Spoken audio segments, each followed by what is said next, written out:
खूप लोकांना असं वाटतं, कुठल्याही दुखण्यात गरम शेक दिला की बरं वाटतं. पण हे खरं आहे का?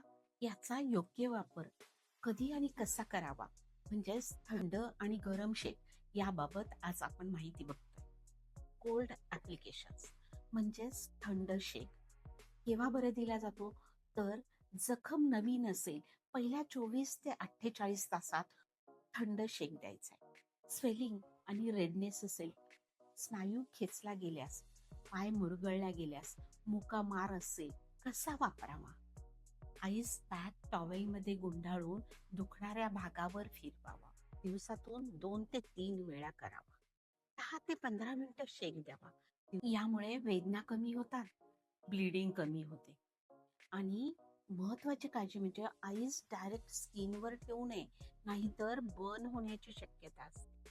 थंड शेक म्हणजे लवकर आराम. आणि हो, एक लक्षात ठेवायचंय, कोणतीही नवीन जखम असेल तर थंड शेक दिला गेला पाहिजे. अशाच माहितीसह आपण पुन्हा भेटतोय एक पाऊल आरोग्याकडे.